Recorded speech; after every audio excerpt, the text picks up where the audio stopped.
Hello landlords, I'm back. And today we're talking all about the 5 reasons why your notice to vacate just might fail. Let's get started. Thanks for checking out this week's video. Be sure to click below to like and subscribe for more great content. And now, Ernie talks. So the first step to a good eviction filing is a proper notice to vacate. But so many landlords just can't seem to get the notice to vacate right. I come across cases time and time again where 1 or 2 or 3 things are done so improperly that the case is doomed to fail. Now, another thing that I hear from landlords is that, well, I've done it this way for 500 years, and so it's never gone wrong in the past. But we're trained as attorneys to consider everything that could go wrong. And if it can go wrong, it will. And so if we're prepared to avoid those things that can go wrong, fewer things will. So I want to cover the 5 things that you can look at as a potential pitfall for when your notice to vacate can fail. The first is the lease. Is your lease set up for success? In other words, if you're asking someone to leave the property, is it based on their having violated some term of the lease? The easy one is rent, but sometimes there are terms in a lease that could also prompt an eviction filing. However, if your lease is entirely silent on this claim that you have, you can't evict a tenant. For example, if your lease says absolutely nothing about loud music, but every night for weeks and weeks in a row, your tenant is blasting loud music, can you evict them on that basis? Well, your lease may not explicitly ban loud music, although it probably should. You may have, for example, a set of rules that apply. You may also have an HOA. A homeowners association tends to have certain requirements.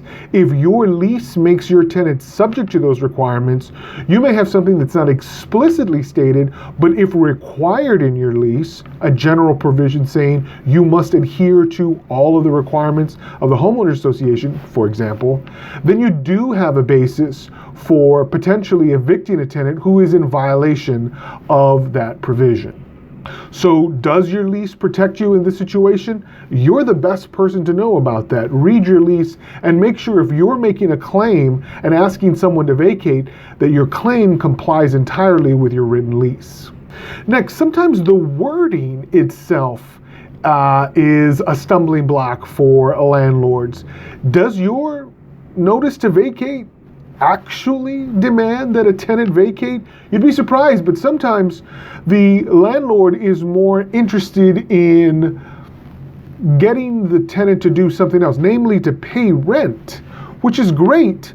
But if you're using a notice of default and presenting it to the court as a notice to vacate, the two just aren't necessarily the same. The fact that a tenant might ultimately be subject to a notice to vacate is not the same. If your notice does not make an unequivocal demand for possession, you have not actually delivered a notice to vacate. It may just be a notice of default. So make sure that the wording in your notice to vacate at least says, you must leave now or I will evict you. There's really not much more to it. Landlords tend to get themselves in trouble when they add way more to the notice than is absolutely necessary. A notice to vacate should be an unconditional demand for possession. If the tenant fails to do that, it should also inform them of your right to file an eviction. Next is the delivery of that notice to vacate. If you fail to properly deliver your notice, again, your case is doomed. You cannot succeed on a case when you have not properly delivered notice. Now, again, I hear this all the time, Ernie, but this is the way I've done it since the beginning of time. It's just not a good enough excuse. If you have failed to follow what the property code says, specifically property code section 24.005, it's very much there. I don't know that it's very clear, but it's there in black and white.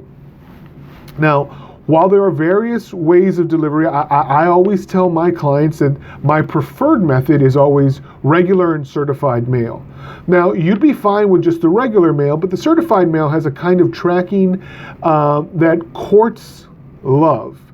I don't know why, but they love it. And so if you show a report that shows what the USPS says about how your letter was delivered or where it followed in the line of tracking, that's always absolutely great evidence. Now, a receipt showing that you actually mailed the document is also helpful. But unless you send it in both regular and certified mail, the tenant is likely going to say, I never got it. And the truth is you can't prove that you delivered the mail. And some judges will hold you to that, even though that's not exactly what the rule says.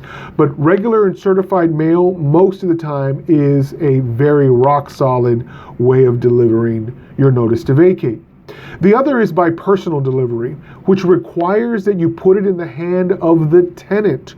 Or, and this is where people get themselves in trouble, an occupant of the premises who is 16 years of age or older. And so we get in trouble because sometimes the document was delivered to grandma who happened to be visiting, or a neighbor, or the boyfriend. None of those people are included in the property code's definition of an occupant who is entitled to collect notice on behalf of the tenant. And so that delivery would fail. So right now there are two additional reasons to consider why your notice to vacate might fail. The first is because your property is subject to the CARES Act.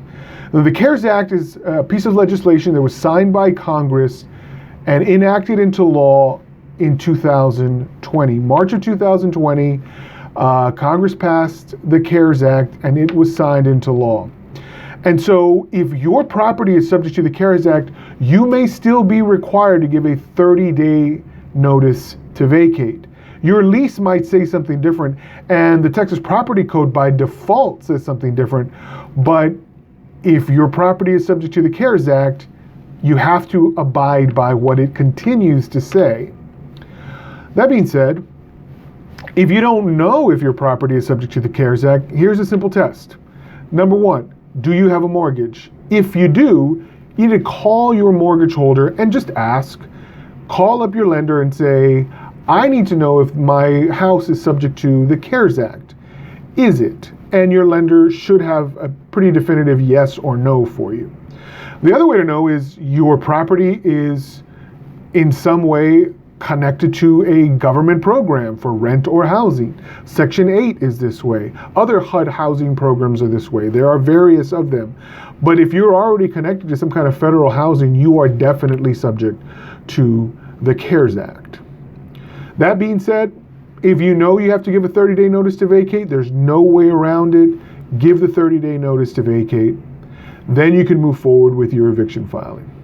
The final thing to consider that might cause your notice to vacate to fail is where you're located. Your local county or city, I'd say state, but in the state of Texas, which is generally where my reach extends, we know the state of Texas is allowing evictions. It's the counties and the cities that might have something to say about that. You may be in a jurisdiction that requires that you give more than the standard 3 days notice to vacate. You just can't get around that. If your state or local government has a higher requirement than the state is already offering, then it's required. Right now, the federal government only requires it if your property is subject to the CARES Act. In Texas, the state government does not otherwise require more than the standard 3 days, but your state or local government may. The best way to find out the answer to this question is to contact the justice of the peace that is of the precinct where your property is located. You can give them a call and simply ask, is there anything more than a 3-day notice to vacate that I have to give to my tenants in this jurisdiction? The question probably comes up a lot, and someone at the Justice Court should be able to answer that for you. If you need further assistance in discovering whether or not you need to give more than the standard 3 days notice, I encourage you to seek out a legal expert. So that's it. Again, you want to stay on top of all the possible ways that your notice to vacate could possibly fail. This will prevent you from reaching the court or possibly even reaching the appeal process and then being told you cannot proceed with your eviction because your notice to vacate fails. I've seen it happen too many times not to continue to warn landlords that the notice to vacate is your first step and you have to get it right every time. Otherwise, there's a lot of risk that you're going to lose down the way. Well, I hope things are going well for you. I wish you all the best of luck, but until next time, happy leasing. If you enjoyed this video, we invite you to like and subscribe. Follow our links to even more great content. We're always adding to this collection. If you have a video topic you'd like to see, comment below.